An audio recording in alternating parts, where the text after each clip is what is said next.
नमस्कार दोस्तों, विचारोदय न्यूज में आपका स्वागत है। नजर डालेंगे देश प्रदेश की आज 10 अगस्त की दिन भर की मुख्य खबरों पर। इंदौर में शनिवार को नगर निगम ने 80 साल पुराने 2 जर्जर मकान को तोड़ा। दरअसल ये मकान बारिश में खतरनाक स्थिति में थे। इन्हें काफी समय पहले ही खाली करा लिया गया था। निगम ने ऐसे 96 जर्जर मकान भवन को चिन्हित किया है, जिन्हें जल्द ही तोड़ा जाएगा। मध्य प्रदेश के मुख्यमंत्री डॉक्टर मोहन यादव ने शनिवार को टीकमगढ़ में लाठियां घुमाई। वे लाडली बहना उपहार और आभार कार्यक्रम में शामिल होने पहुंचे थे। यहां लाडली बहनों ने उन्हें 30 फीट लंबी राखी बांधी। सीएम ने कन्या पूजन कर जनसभा को संबोधित किया। इसके साथ ही सीएम ने कहा कि आप मृत्यु भोज और शादी विवाह में अनावश्यक खर्चा न करें, पैसा बचाकर बच्चों को अच्छी शिक्षा दिलाएं। उन्होंने टीकमगढ़ की गुजिया और मुंगोड़ी की भी तारीफ की।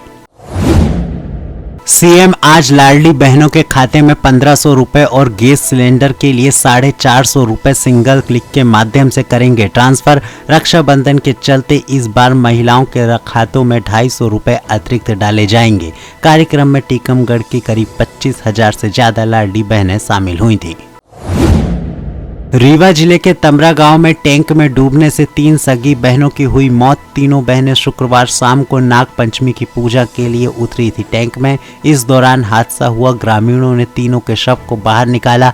बेटियों की इस हालत को देखकर चीख पुकार मच गई। मुख्यमंत्री डॉक्टर मोहन यादव ने मंत्रियों को उनकी मर्जी से स्टाफ में विशेष सहायक, निज सहायक और स्टाफ के कर्मचारी नियुक्त करने की अनुमति दे दी है। 8 माह की मशक्कत के बाद सामान्य प्रशासन विभाग ने 2 दिनों के अंतराल में 14 मंत्रियों के स्टाफ की पद स्थापना के आदेश भी जारी कर दिए हैं। जो कर्मचारी मंत्री स्टाफ में पोस्टिंग पाने में सफल रहे हैं, उनमें से कई पिछले 1 दशक से ज्यादा मंत्रियों के यहाँ काम कर रहे थे।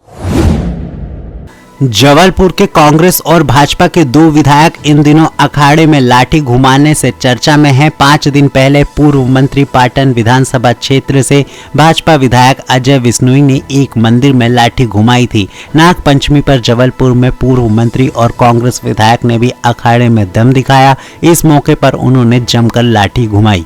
दोनों पूर्व मंत्री के वीडियो सामने आए हैं। इससे पहले सीएम मोहन यादव का गदा और वित्त मंत्री जगदीश देवड़ा का तलवार और लाठी घुमाते हुए वीडियो सामने आया था।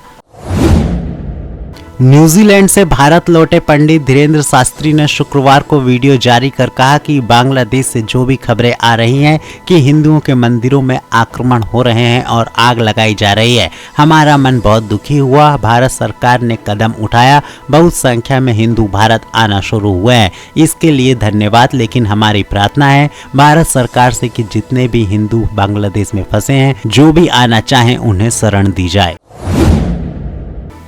मऊगंज जिले की नईगढ़ी और मऊगंज के कुछ क्षेत्र में लोगों ने सड़क के किनारे मकान बना लिए, लेकिन वार्ड 4 में करीब 8 मकान ऐसे हैं जहां निर्माण के बाद नाली के लिए जगह नहीं छोड़ी गई। वहीं नईगढ़ी में वार्ड 15 में 3 से 4 मकान सड़क के किनारे बना लिए, लेकिन यहां भी नाली के लिए जगह नहीं छोड़ी गई। लेकिन अब बारिश के सीजन में लोगों के घर में पानी भर रहा है। इससे बीते 2 दिनों में जल भराव की स्थिति बनी हुई है।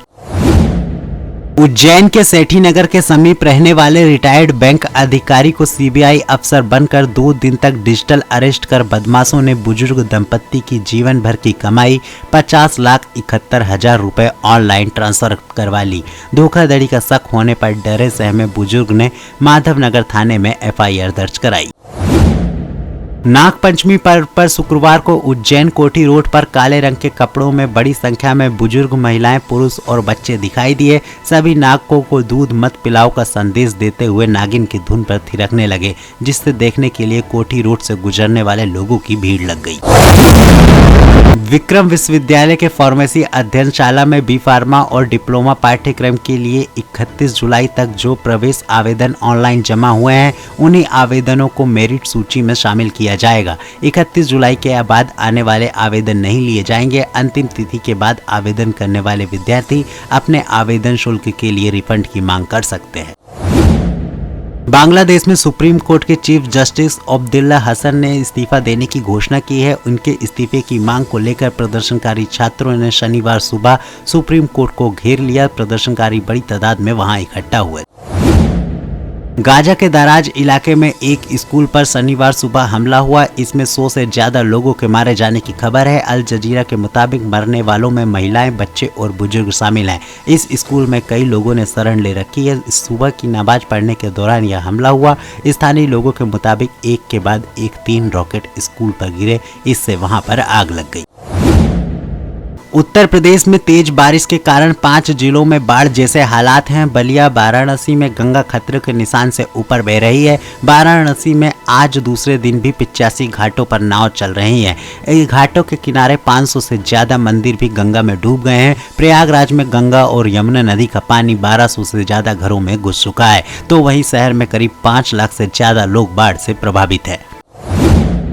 कोलकाता के सरकारी हॉस्पिटल आरजी कर मेडिकल कॉलेज में शुक्रवार को पोस्ट ग्रेजुएट ट्रेनी महिला डॉक्टर की डेड बॉडी मिली। शुरुआती जांच में पता चला कि रेप के बाद ट्रेनी डॉक्टर की हत्या कर दी गई है। महिला के आंख, मुंह और प्राइवेट पार्ट से खून बह रहा था। साथ ही उसके पेट और बाएं गर्दन और दाहिने हाथ में और रिंग फिंगर के साथ होंठों पर भी चोट के निशान है। कोलकाता पुलिस के अनुसार मामला सुसाइड का नहीं है। रेप के बाद हत्या हुई। ट्रेनी डॉक्टर की गर्दन की हड्डी भी टूटी मिली है। ऐसा लगता है कि गला घोटकर मारने के प्रयास में उनकी जान ली गई है। घटना के बाद मेडिकल स्टूडेंट्स, भाजपा, कांग्रेस और वाम दलों ने अस्पताल के बाहर विरोध प्रदर्शन किया। पश्चिम बंगाल के भाजपा नेता शुवेंदु अधिकारी ने मामले की सीबीआई जांच कराने की मांग की है। सीएम ममता बनर्जी ने शनिवार को कहा कि मामले को फास्ट ट्रैक कोर्ट में भेजा जाएगा। दोषी को फांसी की सजा देने की मांग करेंगे। सीबीआई जांच से भी उन्हें कोई ऐतराज नहीं है। दिल्ली के पूर्व डिप्टी सीएम मनीष सिसोदिया ने आम आदमी पार्टी के ऑफिस में कार्यकर्ताओं को संबोधित करते हुए कहा कि सुप्रीम कोर्ट ने संविधान को इस्तेमाल करते हुए कल तानाशाही को कुचल दिया। केजरीवाल भी जल्द बाहर आएंगे। भगवान के घर देर है, अंधेर नहीं। सिसोदिया को दिल्ली अस्पताल नीति केस को लेकर 26 फरवरी 2003 को सीबीआई ने और 9 मार्च 2023 को ईडी ने गिरफ्तार किया था। लगभग 17 महीने बाद शुक्रवार को सुप्रीम कोर्ट ने उन्हें दोनों मामलों में जमानत दी थी। वे शुक्रवार शाम करीब 6 बजे तिहाड़ जेल से बाहर आए हैं। राज्यसभा के सभापति और विपक्षी दलों के बीच अनबन 10 अगस्त को टकराव में बदल गई। नौबत इस हद तक पहुंच गई कि विपक्षी दलों ने सभापति जगदीश धनखड़ को पद से हटाने के लिए प्रस्ताव लाने की तैयारी कर ली है। प्रस्ताव औपचारिक रूप से आता है तो संसदीय इतिहास में ऐसा पहली बार होगा कि उपराष्ट्रपति को हटाने के लिए पहल विपक्ष करेगा।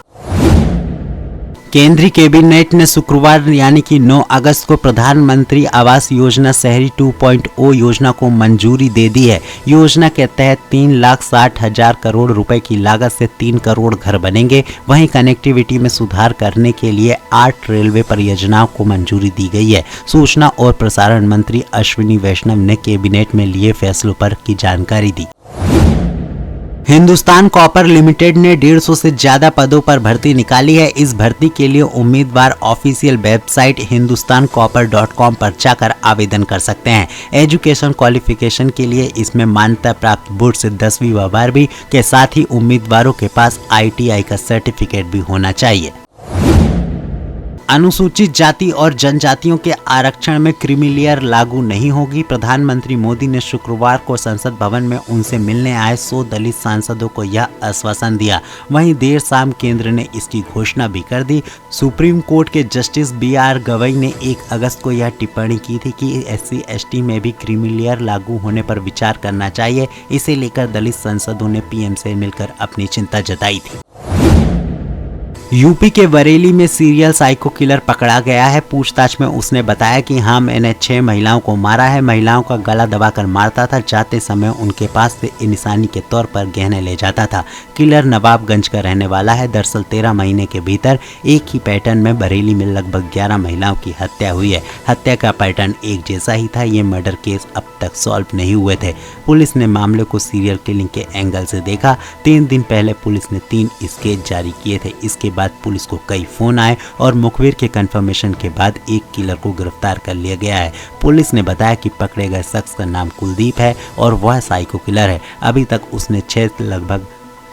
तक उसने 6 महिलाओं को मारने का जुर्म स्वीकार कर लिया है। आरोपी से पूछताछ अभी भी जारी है। तो यह थी अब तक की देश प्रदेश की मुख्य खबरें। अगर आपको इस वीडियो में दी गई जानकारी अच्छी लगी हो तो इस वीडियो को लाइक कर शेयर करना ना भूलें। साथ ही और भी अपडेट के लिए बने रहें विचारोदय न्यूज़ के साथ। धन्यवाद।